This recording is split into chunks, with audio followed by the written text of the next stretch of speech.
I'm J. Stephen Morrison. I'm Senior Vice President here at the Center for Strategic and International Studies, CSIS, in Washington, D.C. Today is the 19th anniversary of the 9/11 attacks upon America that took 3,000 lives and changed our world fundamentally. I ask all of us to take a moment today in memory of those who lost their lives. What happened at that time is not disconnected from the subject that we are addressing here today: distrust in science and rising refusal and hesitancy surrounding vaccines.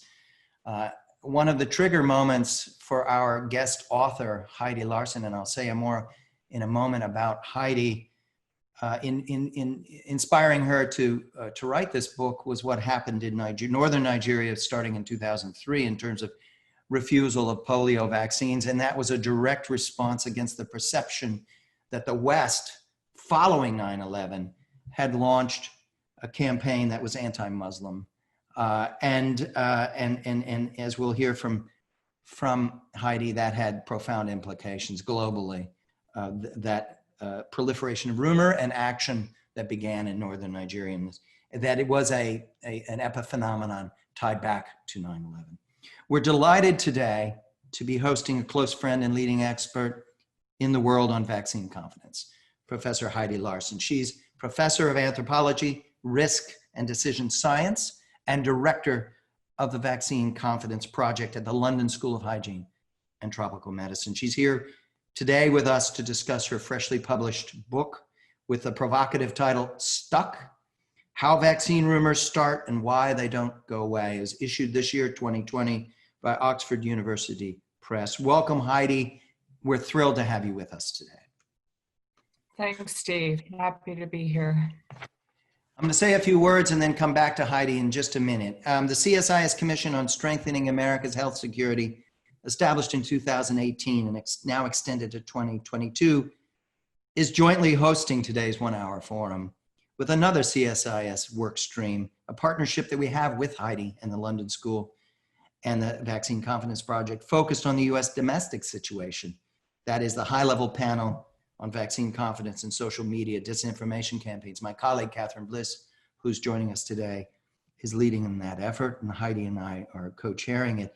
In each stream of work, we're paying special attention to the national security dimensions of declining public trust in science, the rise of anti-science, and increased refusal and hesitancy towards vaccines, and what that means in this current pandemic period. Yesterday, we recorded a 35-minute podcast with Heidi and posted it last night, and it's terrific, and I encourage you to listen to it if you can and you have the time. It's part of the CSIS podcast series, Take as Directed. It's the coronavirus crisis update. So if you go to CSIS website, you can find that. We're very fortunate today to be joined in this conversation by two other very distinguished experts and good friends and colleagues: Bruce Gellin, President of Global Immunization at the Sabin Institute; Catherine Bliss, Senior Fellow, CSIS Global Health Policy Center. We're looking to engage Heidi in a lively and interactive conversation. For those in the audience, please send us your questions and thoughts throughout, and we'll do our best to integrate those into the flow of the conversation. You enter those into the Q&A box on your screen. For the media, we've invited media to join. If you do join and you wish to engage directly with Heidi, she's prepared to do so immediately afterwards. My colleague, Michaela Simoneau, has entered her contact info in the chat box. Please contact her and she'll set up a separate link. I do want to offer special thanks to Michaela for her prodigious efforts in pulling this all together. And I want to thank the production team here at CSIS, Clifton Jones, John Montz, Trevor Hopkins, who've put a special effort in to bring this today. A few quick reflections on the book. It's short, it's packed. On a subject rife with polemics, distrust of vaccines, she steers very studiously of polemics and puts forward a very measured, balanced, and incisive analysis. And she is remarkably adept at integrating public health and medical science, psychology, media and technology, culture and political science. It's a tour de force. It's a wake-up call also, and we'll hear more from her in terms of the precise call to action that she's articulating in this book, and the mounting force and implications of global distrust. She embeds this in a discussion structured around rumors, around risks and uncertainty, lack of respect, power and dignity, groupthink and contagions, digital wildfires. It's very provocative and illuminating. And the book could not be more timely. 95% of it was written pre-COVID-19, but Heidi looks pretty prophetic in retrospect. These issues that she's seized upon were always terribly important. They were never niche or boutique issues. But with the advent of the COVID-19 pandemic, they've now become global marquee issues, dominating discussion. And so the timeliness of this book could not be greater. Let me now turn to Heidi and ask you, Heidi, give us a quick synopsis of your core argument, the core argument you lay out in the book. And what are the headline messages you want people to take away? And what are the specific target audiences that you're really seeking to sway? And along the way, tell us what stuck means. So thanks, Heidi. Congratulations. This is a wonderful book. We're delighted that you're with us today. And a special thanks to Bruce and Catherine also for joining us. Over to you, Heidi. Thanks so much, Steve. Well, you've said a lot already, but I'll just in terms of the audience for the book, I know I'm jumping the core argument, but I think because of there's a couple of different ways that I'm trying to bring together different audiences. And one is, as you said, trying to bring different disciplines to this really complex issue, to recognize this is no simple matter, but there are things we can do. The kind of people who have asked me to give talks about it range from the technology industry, the aviation industry, researchers, the vaccine community. It's been fascinating to me. The people have contacted me for talks to their constituency or their network. I haven't heard from religious groups yet, but that'll be an interesting one. But the audience I was thinking about was not to generalize, but what they would call in publishing the general audience. This is in the popular science track of Oxford University Press. It is meant to try to be hoping that it would be read by people who are for and believe in vaccines, as well as the critics. Because if I made it too strong on either side, I think part of what the book aims to do is what my conclusion is we need to be able to have a conversation. And we've created, there's been an acute polarization of sentiment around vaccines that used to be as warm and friendly, you know, and just something you do, as normed as brushing your teeth, and it's absolutely not that right now. But at the same time, I've seen this growing attention to misinformation, and I think the working title for the book until about 8 months before it went into production was Missing the Point.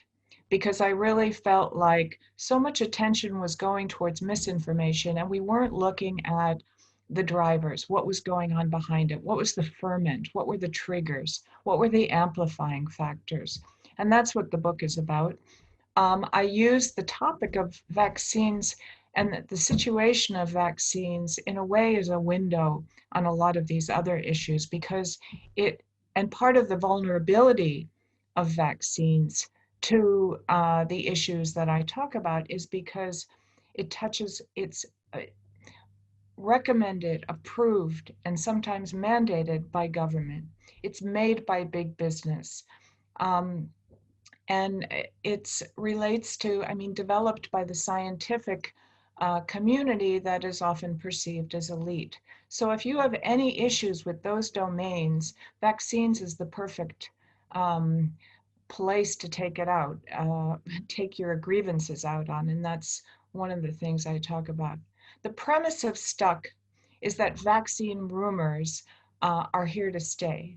But that's not a bad thing. There's a social function about rumors and rumoring. And I think that not all rumors are bad. For instance, rumors, um, sometimes we listen to them for infectious disease outbreaks because they can tell us an important piece of information. We may get to that more a bit later. Um, so I spoke to your question on audiences. The core argument is, I think while addressing the misinformation is important, if we don't step back and look at some of the driving forces, some of the tensions and the issues, and why stuck? Um, we meaning with my editor and some of the editorial staff at the press, um, thought that missing the point was very much a theme in there, but as a title, we needed something that had a bit more punch and might not be as ambiguous as missing the point. And stuck came up as one of the options. And I went back and forth about it because I'm not a big fan of needles being the only image we see again and again in the press. But when they presented the option and I thought about it, the tipping point for me was when I was sitting, and I opened the book with this, sitting stuck in traffic in New Delhi. Um, and I was going to the Ministry of Health, and the horns were honking, the smoke, it was really hot out. And I thought, oh boy, I'm going to be late. You go through everything you go through. And I looked out the window, and in a fantastic Indianism, there was a sign that said, "You are not stuck in traffic, you are traffic." And I thought about that, and it made me go back to the discussion with the editors, and that's the title. Because there's the person who's sitting there experiencing these issues around vaccines, but then there are the people counting the cars, watching the traffic flows, the engineers, the traffic people, and somehow to me it was such a microcosm. So it's stuck because of an injection. It's stuck because I feel like we're really stuck in the conversations and we need to get out of it.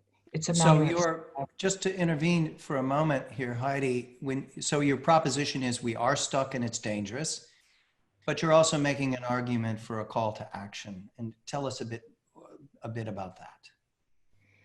Well, my call to action is about dialogue. It's almost, when you try to bring warring parties together to negotiate. It's not. There are the warring factions, which are kind of extreme at both ends, but there's a lot of people caught in the middle who might have some questions, who are feeling highly demonized by this polarized environment, some afraid to ask questions, some afraid to even engage because of the fear of the toxic environment. There was an article in Le Monde newspaper last year, and it said, it used to be that it was just gilets jaunes, the yellow vests, the politics in Paris that wasn't talk aboutable. You couldn't talk about it at the dinner table, but vaccines had become something you couldn't talk about at the dinner table.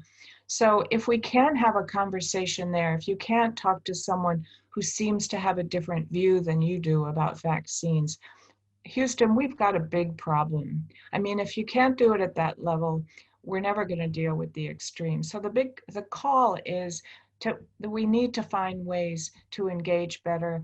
We need to step down from elitism. And it's not, I say at some point, there's no single culprit in this wave of dissent. There's across the board, we can all do better. I call for a lot more listening. I think we are so pressed with time, and some of it is systemic, not squeezing time out of the time that you can have with the GP or a pediatrician or even a vaccinator, a nurse. Where can we get more time there, or in waiting rooms, and just in public discourse? This has become such a broad issue that everybody has a point of view on it, and somehow we need to engage. Thank you very much, Heidi. I want to ask Bruce, followed by Catherine, to intervene briefly to each offer us their thoughts on the import and special place of this book and this contribution at this moment, but also to pose a question back to Heidi that builds on what we've talked about up to now. And I'm going to ask Bruce to speak first, and then Catherine. Bruce. Steve, thanks. Steve, thanks for you and CSIS for organizing this, but really thanks for Heidi for writing this book that I mean, you just described why you wrote it, but it seems to me that this is a debate that's been polarized for some time, and in a world that's gotten increasingly polarized, this has even gotten more so. So I think that to me, the chance for an anthropologist to look at this sphere and to look at the elements of this, to try to figure out what are the components, how did we get here, what does that mean, and how do we get out of it? You know, in Heidi's discussion, she mentioned a number of these, and some of these are the chapter headings, but some of these are the themes of dignity, distrust, risk, emotional contagion, the power of beliefs over facts, the power of stories over data, the volatility of opinions. Those are all the elements that weave into this story with, I couldn't count the number of vignettes where these things came forward. So I think it's a timely opportunity to read this in this polarized time to try to understand, as I said before, how we got here. Heidi, you've mentioned before, and obviously the theme of the book is rumors. Is there something different about vaccine rumors than rumors in general? And it seems that that there have been vaccine rumors for a long time. Is there something different now? Heidi, do you want to hold for a moment, and we'll hear from Catherine, then we'll come back to you, and you can sort of respond to both. So over to Catherine, please. Sure, thank you. I wanted to follow up on some of the comments that you made earlier, and one of these themes that really runs through the book that is, I think, so important. It resonates with a number of other discussions that we're having today, and what is just so nice about this piece is that it's intended for a general audience, and so really begins to bring that discussion about science and elitism to the broader framework. But you talk in several different chapters about how people really want to be listened to, not lectured to, that there's the sense that vaccine elites or scientists are dismissive and disparaging, and this has become something socially divisive in a way that 50 or 75 years ago we really saw science was positioned as the great democratizer, the great equalizer. Technical expertise could help kind of create a better society and better equality. And yet, ironically, here, in this discussion, people are using the new technologies to, in some ways, to amplify, these rumors and also this this real polarization between, science elites and the public.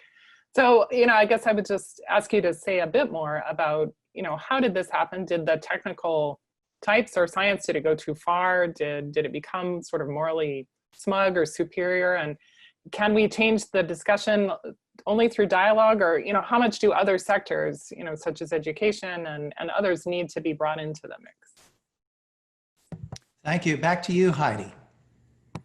Thanks. Where do I start? Well, on the I'll start with Catherine's side because it feeds into back to some of Bruce's points. What's fascinating to me is that if we really think back to the Enlightenment, the age of reason, science was the great, not just democratizer, it was the great liberator. It was freedom from religious dogma. University College London and Jeremy Bentham, who are very involved with this, are across the street. It's a university that was particularly set up, and I know there are others in the world, including in the US, that were set up to not be religious, to be free from the state and religious dogma. The science was the liberator. And now the more I listen to a lot of people, a lot of sentiments. We're doing massive social media monitoring and read a lot of conversations, but I've over the years been listening to a lot of people. Science has become the new dogma, and people are craving for a bit more emotion, a bit more religion, a bit more other beliefs, something that they can put some passion into, because it has become so devoid reasoning of a feeling that I think it has gone too far. And I think somehow our challenge as a society, and certainly vaccine, sits absolutely on the cusp of it. And what I think is really so powerful and important about vaccines is we can lead the way in trying to restore a much deeper divide in society. And if we can get it right around vaccines, it could have a huge knock-on effect. So that's on the elitism. So there are ways we can do it, and it's both sides. I think it's not just about public understanding of science. There's a lot of efforts for public understanding of science. I think we need to work on science understanding the public, a bit of both. And on the rumor side, I think what happens, rumors, in my chapter on rumors, I talk about some of the research on rumors and the way rumors are understood. And rumors, by definition, are a piece of information which is yet unverified. I sometimes start my rumor and risk lectures saying rumors have a bad reputation. If you say it's a rumor, it's got to be wrong. It's got to be negative. Well, we depend on rumors. As I mentioned earlier, after smallpox was virtually, eradicated, they still kept the rumor registers in the bowels of the World Health Organization in Geneva. If there was any sign, and we're in the same space now with trying to get to the end of polio eradication. Every rumor counts. So I think that we need, and the other thing is, what's the fertile ground for their spread? And one part of the fertile ground is the absence of information, when you don't know about the other side. And that's been part of the problem of the polarization, is without having a conversation, you fill that space with rumors, with perceptions. And in the divide between science and faith, science and belief, science and values, people are filling that with rumors. And I talk about rumors as being that instead of trying to delete rumors, delete misinformation, we have to instead think more about rumors and the rumor ecosystem as a microbiome that we need to garden, we need to tend it, we need to manage it, but don't delete it, because we could be deleting, particularly in a situation like COVID, which is a brand new virus we're learning every day. In our effort to delete all this misinformation, we may very well delete one of the most important pieces of information about this new virus. And we think it just doesn't make sense, does it? Thanks, Heidi. Catherine, did you have any thoughts you want to add at this point in the discussion? No, I mean, I am interested in, this larger, set of issues around power and gender, but I think, we can move to some of the other questions and circle back to that if you like. Thank you. Bruce, any thoughts at this point as to what we've just heard? Well, so I mean, Heidi talked about sort of the genesis of rumors, but there's things that are all unverified. It seems to me that science is could be characterized as incremental verification towards truth, right? So that, and in fact, I think that's part of the issue now, and I'd be interested in your thoughts with COVID generally, is that, the amount of science that has gushed towards us is really phenomenal. And as we also learn that the things we thought were true yesterday aren't true today. I think for the public, this is really a difficult one. So, and it ends up, I think, dismissing the experts, because yesterday the expert said this, then there was a study, now they say this. Do they really know what they're talking about? So I'd be interested in your thoughts of sort of in this COVID context, the COVID vaccine discussions, or even more broadly, of how this is playing out and how we can help people watch science in real time, which is not something that people have had the opportunity to do unless you're actually doing it yourself. Heidi, your thought? I think COVID is, and the way we're managing COVID is a huge opportunity for us, because it is, I like your framing of it as an incremental journey towards truth, as it were. And that's what science is about. And if we try to frame it that way and not say that because we're contradicting ourselves for yesterday, it's not because, it's because we're learning more. It's because we're on a path to understanding this. But I think the more we can share that path with the public, rather than behind closed doors and then announcing new facts, as it were.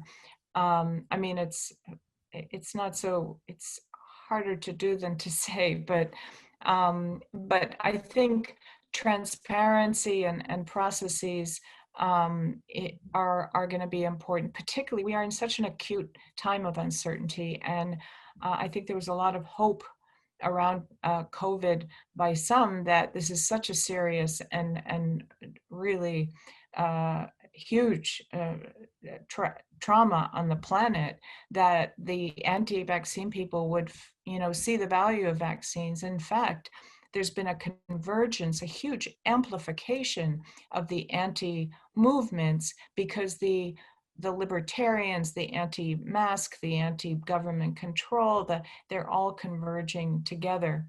But it's a bit straying from your question, but the rumors in this time of uncertainty are important. But I think if we frame it as, an unfolding of truth towards verification, it might help. I don't know. We need a lot of creativity here. Thanks, Heidi.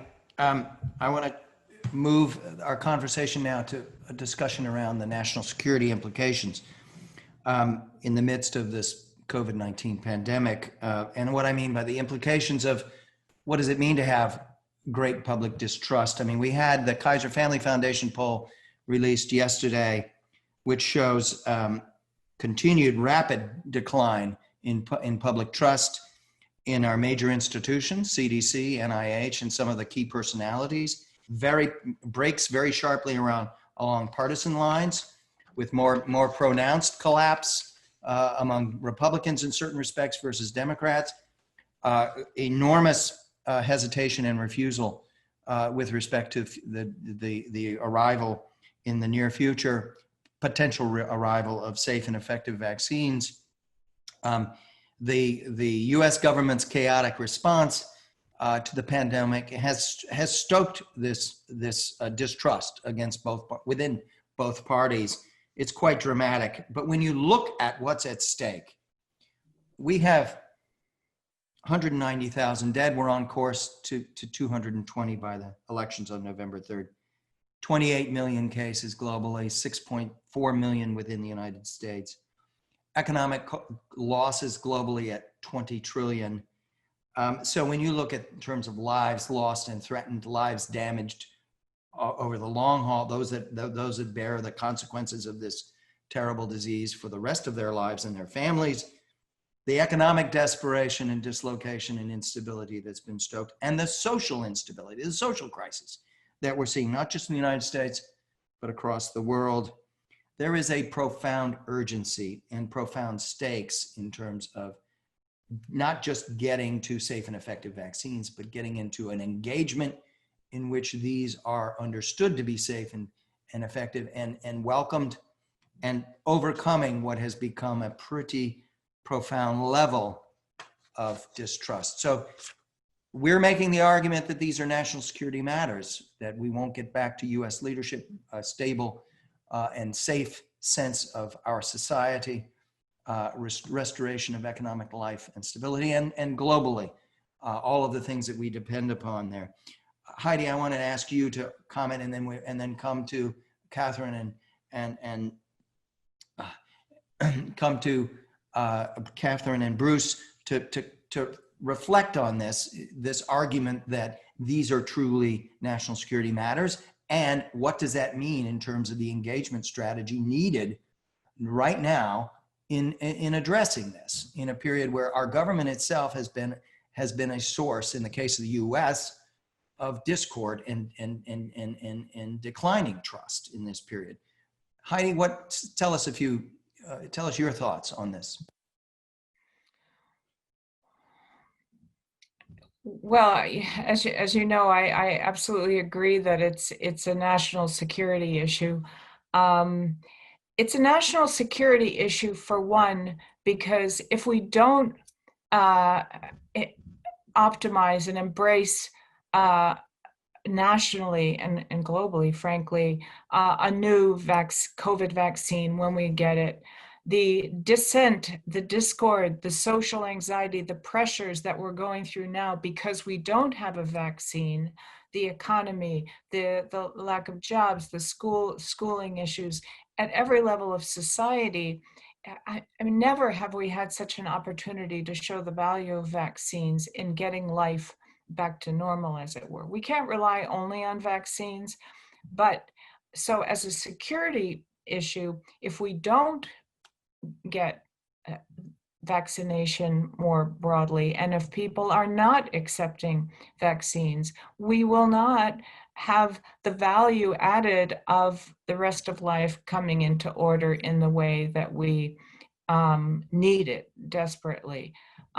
People will continue not to have jobs and the economy and the whole knock-on effect that we've seen. So that's one. In the meanwhile, the dissent and the anxiety is stirring up. It's a catch-22, frankly, because it's also some of the anti-sentiment and these protest movements that is inhibiting that progress and fueling fertile ground for when we do get a vaccine. So it's a cycle. What do we do about it? Well, I mean, I think we need to, in these kind of situations where we're at a federal and central level, it's not helping anyone's sense of confidence. You go local. We've got to go as local as we can. We need to go to community level, build on the kind of community. That's where in the response itself, the most valuable traction has been made. It's not. We've got our. I'm sitting in the UK. It's we just got numbers in today about in our polling about. We're up to 15% who say they would not take a COVID vaccine. It was only 5% at the end of March. We've got 15% that say no, won't take it. Another 15% say we're uncertain. So, I mean, that's a tripling. And it's partly because we're seeing less mortality. That's another factor. Not that we want to keep the mortality rates high, but I do think one of the strategies that's going to be really important is local engagement and building up. We have time.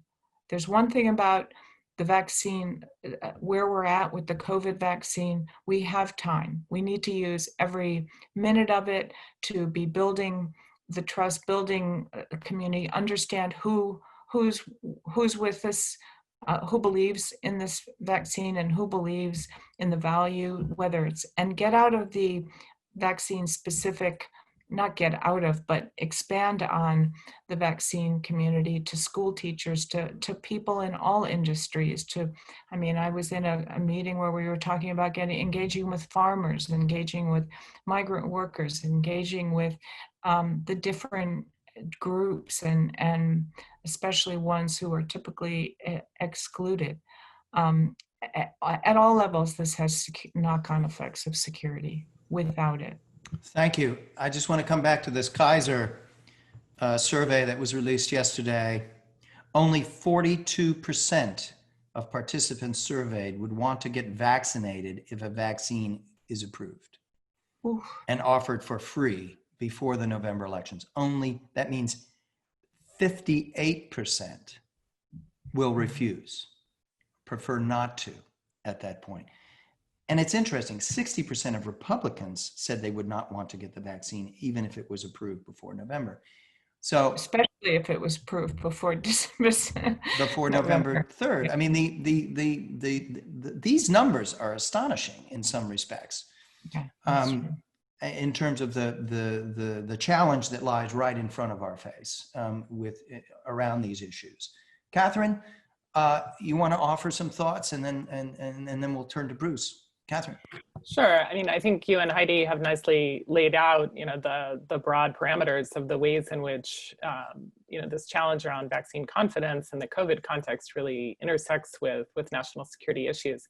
As we look ahead, it seems that a communications strategy that addresses the federal, the state, and the local levels, and not just officials, but really brings in, as Heidi was saying, people from all walks of life to explain and talk about what it is and the importance is highly relevant.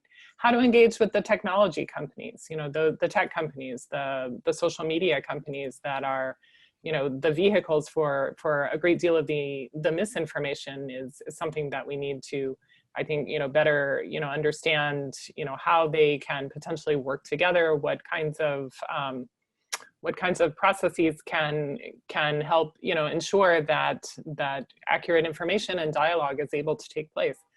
And something I've wondered about as we think about ultimately distributing a vaccine here in the U.S. is something that has taken shape in a lot of the international discussions. Particularly, I think it's become clear around some of the polio discussions, is the extent to which people perceive somebody coming in to deliver a vaccine as just, oh, this is the government coming in because they want us to do this for some other reason. And so to what extent can recognition of the ways in which communities have been impacted be taken into account, so that along with a COVID vaccine, there are efforts to distribute other kinds of services that will help people see that they can this is part of a larger strategy of getting them out of this difficult crisis. Catherine, thank you. I mean, one thought that occurs to me in listening to this is there needs to be building on what both of you have said. There needs to be a systematic outreach to those sectors of our society that have the most to lose and the most to gain if we fail and stumble around vaccine and public and run up against a rock of deep and enduring public distrust. And so what would that coalition look like? It would be employers, it would be churches, it would be universities, it would be the security sector itself, along with the public health domain. But there needs to be some way in which those that are going to pay the highest price for our failure are mobilized to come around in a progressive and constructive fashion around trying to build trust and confidence in this era. How we get to that, I don't know. That's why I'm going to turn to Bruce. I thought I was going to get to an easier one. How you get to that? Let me back up to where you started this segment of the conversation about the national security, because some of these conversations. So while there is an appreciation for the value of the vaccine, and frankly, I'm a little bit worried the expectation bar is too high. That as soon as the vaccine is available, we'll be able to return to doing everything we could before. That may take a while, and also depends on how these vaccines perform. So watch this space. But through all this has been this genesis of a new term, at least new to me, about vaccine nationalism. That the wealthy countries have organized themselves to protect their citizens. That's part of their role. And while there has been a magnification of vaccine production capacity, there's not enough for the whole world, particularly early on. So you've seen this jockeying, you've seen these contracts in place, and that's, I think, going to contribute to the national security issues that you framed this with. And at the same time, while we have these polls that are worrisome because they are demonstrated, there's some creeping up of concerns about vaccines and skepticism early on. I worry that at what point that becomes more of the social norm. As others are seeing other people are skeptical, it's okay to be skeptical, and that number may increase for those reasons. 15 years ago, when we were doing pandemic influenza preparedness planning, it was striking to me that probably most countries in the developing world, those that had pandemic preparedness plans didn't have a chapter for vaccines. They just assumed that they would never see it. That situation has changed, so there is that upside. But now, as I was saying before, we've got this issue of the fight for the capacity that's there and how that gets managed. So I'm sure that there will be tension when countries that through the WHO and Gavi and CEPI that are trying to provide vaccines more equitably, there still will be less there. And I think you're going to see some tension within that. And at the same time, we have concerns about vaccine uptake. The flip side of that is this prioritization exercise that all countries are taking on. about who are the ones who should be first in line. So that's going to be another layer of I think skepticism when people say, well, how come that person's in front of me? In the same way that countries are saying this about how come that country's in front of me as well. Over. Thank you. Heidi, I want to come back to you to get your thoughts in this segment of our discussion. Any reactions to what you just heard? No, I think that Bruce laid out a lot of the issues really well there. I agree that vaccines are not going to be a fix-all and we should be careful about expectations. But we also have the flu vaccine, and that's another opportunity, which is a more known entity, a bit more familiar. But even, to be honest, around the 2009 H1N1 vaccine, even though it was a more familiar flu vaccine with a new strain, as it were, one of the biggest anxieties behind that not getting the uptake we had hoped for was because of the newness. And I think in terms of some of the anxieties, and this is a slightly different topic than some of the nationalism, but in terms of the engagement, one of the things we need to do is not just engage these local groups, whether it's religious leaders or employers or whatever groups, but listen to them. One of the most powerful things I heard was, almost 20 years ago, when I was still with UNICEF, and we convened a gathering of religious and traditional leaders in Africa. It was around the time of the polio boycott, but we didn't want to focus it just on that. We wanted to talk about the engagement of religious and traditional leaders in child survival. The Archbishop of, I think it was the Anglican Church from Nigeria, came to me and he said, you know, Dr. Heidi, you people, UNICEF and others, you know, you always come to us for our megaphones when you have your messages to preach.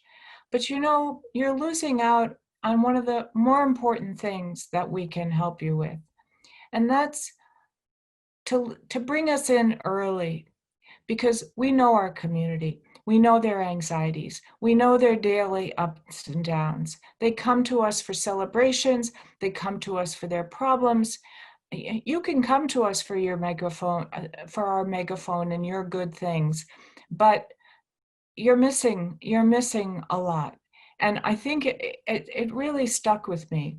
And I think right now we've got a lot of listening to do. I mean, I think we need to engage with communities, but not to explain everything to them, but to listen to them, have them advise us, turn to them for their advice, for their guidance, to value their role in it.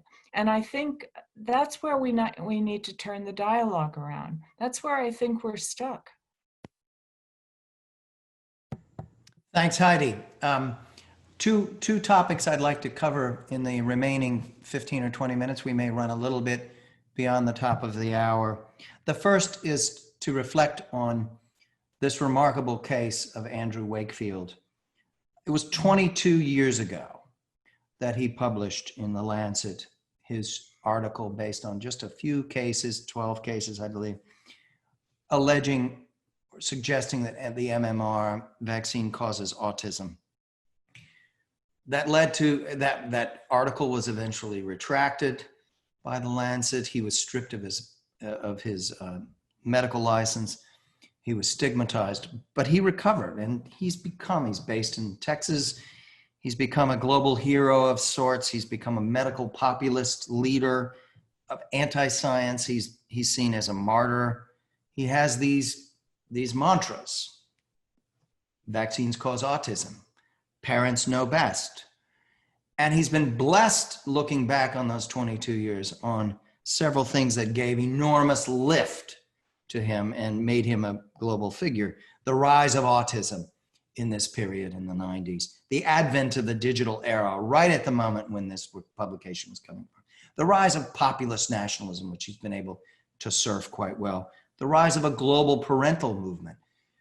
I want to come back to Heidi and ask you, in your book, in reading through that book, it just comes through very powerfully what a dramatic case this is that ties these pieces together. Tell us, what do you make of this? What do you make of this? And what does this tell us about you? You talk about these types of phenomena are not correctable. Tell us what that means. Thank you. Well, I picked the not correctable because there was in Malaysia, the Ministry of Health, they had a real outbreak of MMR anxieties and refusal, and it was linked to Wakefield. And this was like 18 years after his publication. It does, I mean, his impact has really traveled globally. We see it we have maps following it all over. And they said, in a way, there was one of them in the ministry said they were putting out issuing a statement saying, to correct Wakefield. And in the discussion, it was like, he's not correctable. You don't go and correct your religious leader. This has become evangelism. This is a belief base. This is value driven. This is no longer about fact or non-fact. And I think what really strikes me with Andrew Wakefield is, and I think I've mentioned to you yesterday in our podcast, Steve, that I think if that paper had come out 10 years earlier, we wouldn't even know about it. It would be unlikely. It would have been reviewed. Enough people might not have, the science would debunk it, but it wouldn't have created this stir. But because it happened, as I talk about in my book, the eve of, the same year as Google opened their doors and the unfolding of the digital landscape, because he himself stepped aside, off-piste, as they say, in the media briefing to talk about things that were not in the paper. He was proposing monovalent vaccines instead of the MMR would be better for the children. That came out of because he decided to say that, and it created quite a bit of anxiety. And then, it has to do with him. Many scientists would have, if their community of peers would have said, this isn't good enough. We're not finding any other evidence that endorses this. You move on. That's what science is about. But he did not move on from and step down from his belief. It became a belief.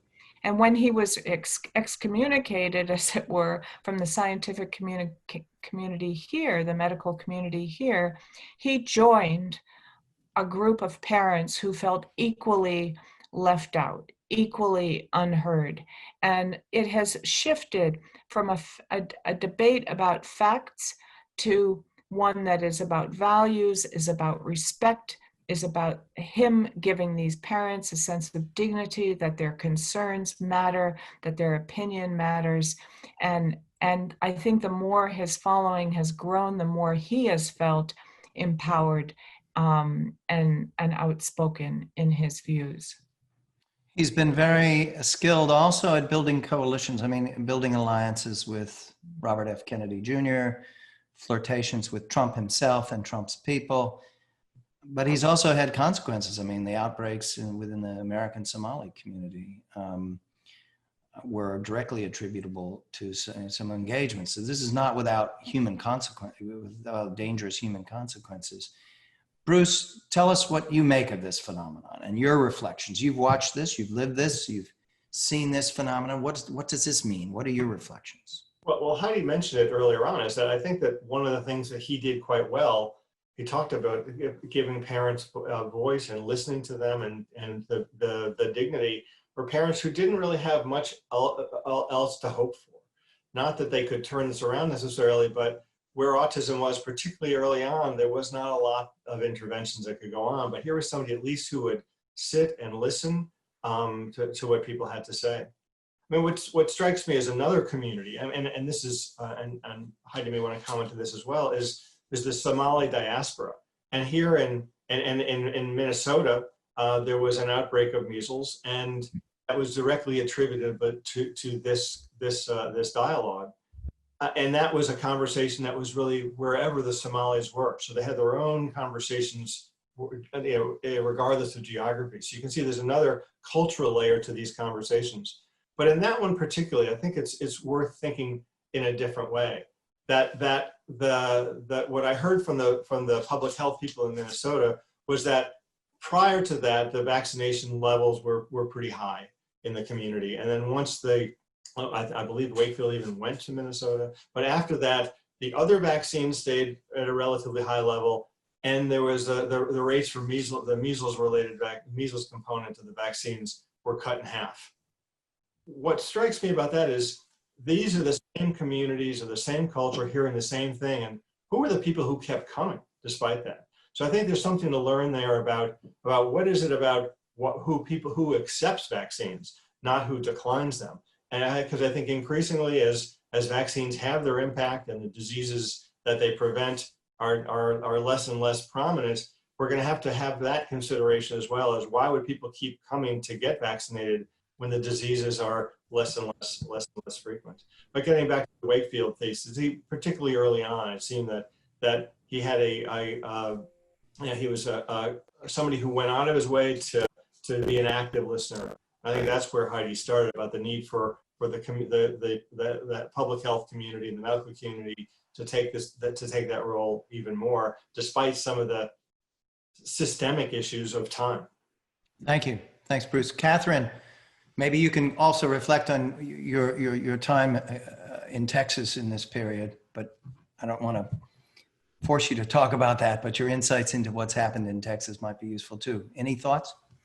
Well, I wanted to circle back to this emphasis on parents and sort of parents know best, and think about some of the other examples that Heidi brought up earlier in this discussion here and in the book, where a lot of it really comes back to mothers in particular, and that mothers feel like they want to be heard, they want their experience to be shared, they feel that either proposing delays or to not immunize their children could equally be seen as an aspect of being a good mother. And so I'm just interested and would appreciate Heidi's reflections on just what are the gender dynamics, not only perhaps here in the United States and this larger parents movement around sort of mothers wanting to either be more powerful, but then also what we've discussed about some of the these other rumors around vaccines, causing sterility or, containing contraceptives that are going to harm young girls. And, to what extent is there an aspect of, sort of gender dynamics and control that's somehow being manifested in different ways, but, around this concern over parental guidance and parental engagement. Thank you. Heidi, I'm going to come back to you to offer some closing thoughts in this segment, and then we're going to move to one final topic. Thank you. The gender issue, I think, is a factor, but we also see with fathers. I mean, here in Ireland, we have a huge parent movement group led by one of the fathers related to the HPV vaccine. It's called Regret. So there are different parental issues. I mean, in Nigeria, the issue was that some of the mothers really wanted vaccination, but the father's the decision maker in terms of any connection outside the house, as it were. So there are some cultural gender issues in some settings. There are some power dynamics for sure. On the sterilization point, I think that one of the reasons vaccines are historically so vulnerable to sterilization rumors is because they are for everybody, because they go around to everybody. And for any group that's marginalized, a minority, if the government is giving a vaccine, as they did with polio, door to door, and people felt like they weren't taking care of their other needs. And I think, as you rightly said, you need to embed the COVID vaccine or whatever with other services that make people feel like you care about other parts of their life. This is existential. If a group feels threatened by government in other areas outside of vaccination, either marginalized, discriminated, left out, and they don't trust their government, I can easily see that you're worried that maybe they're trying to sterilize us, and it's about our survival. It's about our survival. And in cases like in India too, there were a lot of those rumors because of a history of sterilization. But we've also, in the US, there are a lot of anxieties among different minority and also, we certainly have some current issues right now. So I think that is about identity and survival of my group. Whatever your group may be. Thank you. We're going to go a little bit over time here, and I hope our audience can stay with us for a few extra minutes. There's a very important issue, and this is one that we could spend another hour or minute or more talking about. Well, we'll just take a few minutes to talk about this. And then the topic is that engagement with a worried public only gets us so far. It doesn't really begin to address the dark side. And the dark side is many different dark elements with many different dark motivations. And it encompasses bots and trolls. It encompasses those who are don't particularly care about vaccines or public health or transparency or dialogue, but rather are there to sow discord, to sow confusion and chaos, and to disrupt. And these are forces that operate in a weaponized social media universe. They're ones that form alliances with other folks that are now connected globally through the internet. It may be gun rights, it may be libertarians, it may be paranoid conspiracy theorists, it may be white supremacists and others. And they use these tactics of pursuit, of swarming, of intimidation. And they do create an environment of fear and a fear of being stigmatized and targeted that we've seen in the behavior of members of Congress on these issues when we did consultations as part of the commission's work 2 years ago. It was dramatic and striking to see the degree to which members of Congress were really quite reluctant to be too public in this because they didn't want to be the next target of this. I want to ask our panelists to sort of say, what should we be thinking about in that respect, because these forces are at work as well. And we haven't really talked much about that. I realize we don't have a whole lot of time, but I'm going to turn to Catherine and Bruce and then come back to Heidi to close on that point, and I'll have one last question for Heidi. Catherine.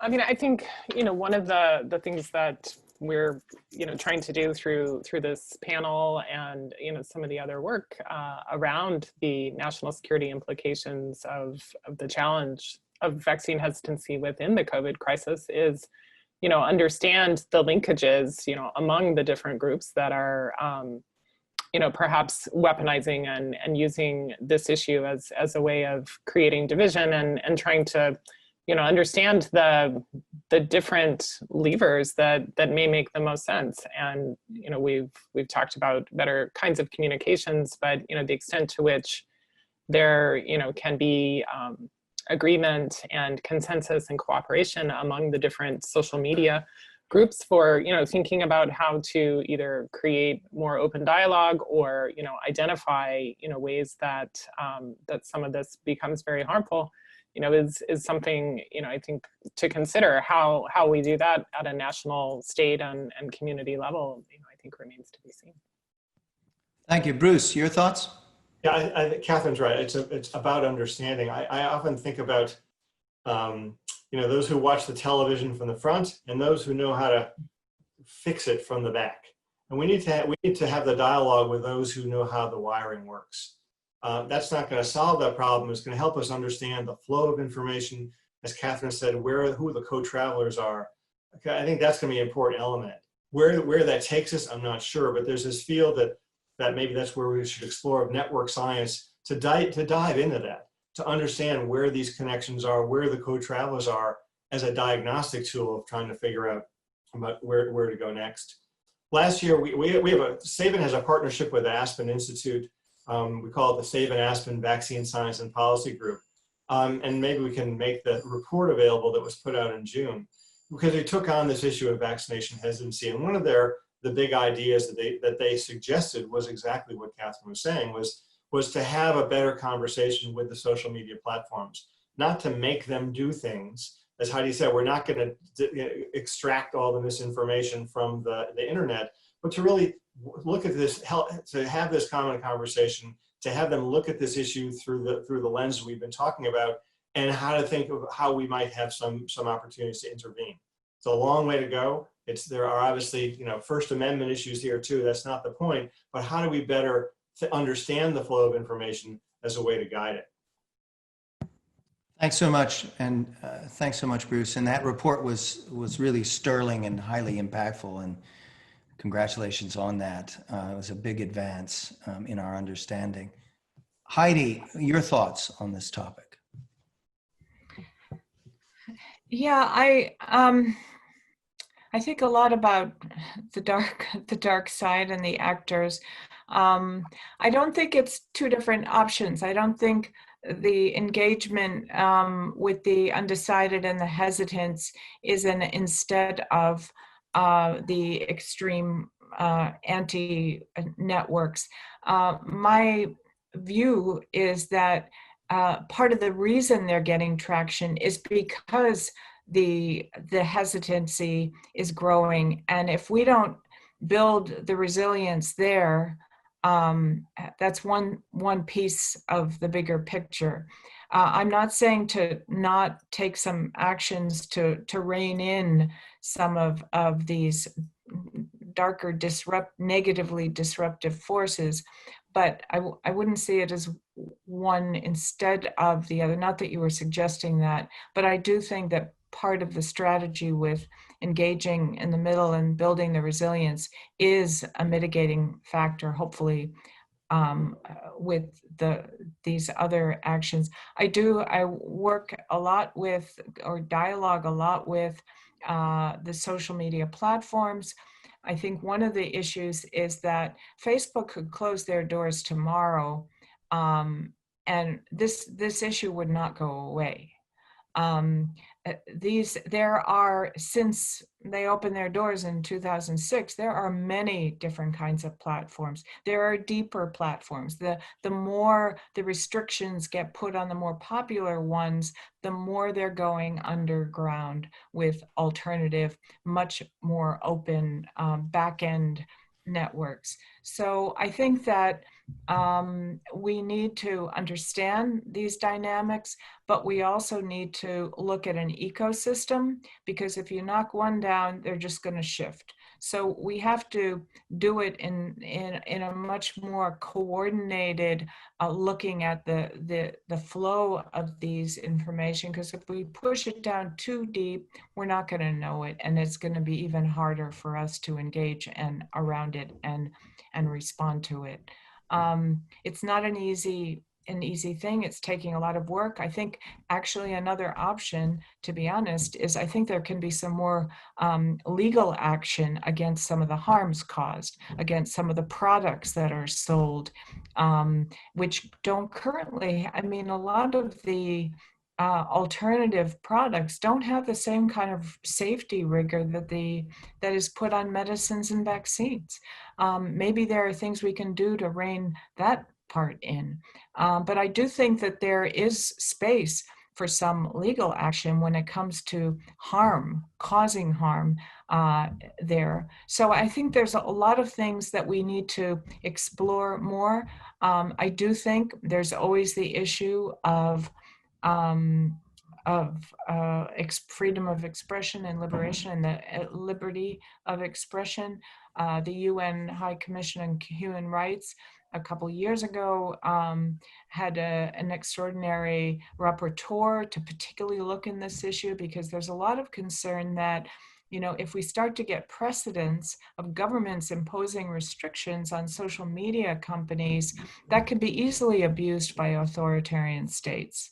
And we have to be really careful with the precedents that are set around restrictions. So I do understand some of the tensions in social media companies. I also think, and I think Catherine was suggesting some of this, that we often go to them to kind of shut down the bad stuff and don't do enough creative thinking with them on ways to exploit their incredible reach and networks to be more constructively positive, and not just forwarding people to NHS or WHO or CDC, but to do much more deep engagement and creative work with you know, the good sources, and not just the superficial stuff at the top.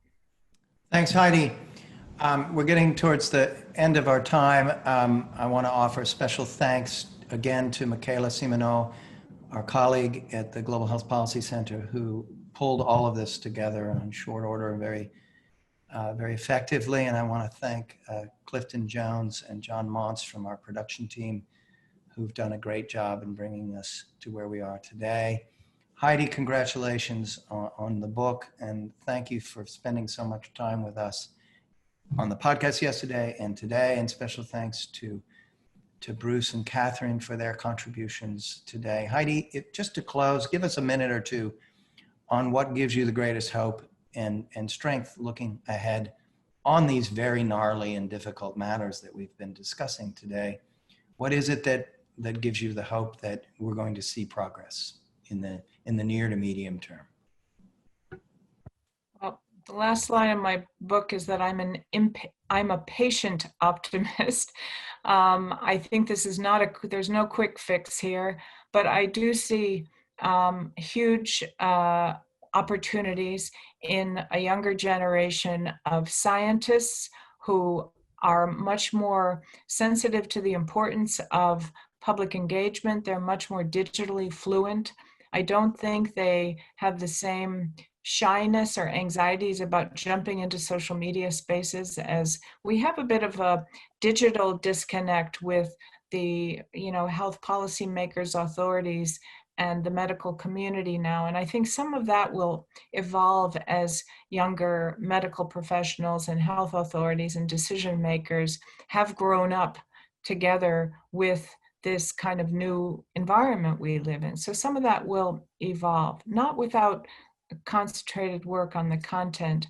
But I also see a younger generation of children whose parents refuse their vaccines. And some of them are really not happy about that. Some of them are saying, whoa, you know, she's got her beliefs, but I think differently, and I was deprived of a vaccine. And I want to make a point of support, you know, networking with my peers who also were not allowed to get a vaccine to protect them. So there's a different kind of movement coming up. And I also feel like a lot of the people who believe in vaccines are starting to get engaged, are starting to speak up more and start to get networked and say, okay, enough is enough. You know, we thought this was fringe. This is getting too much.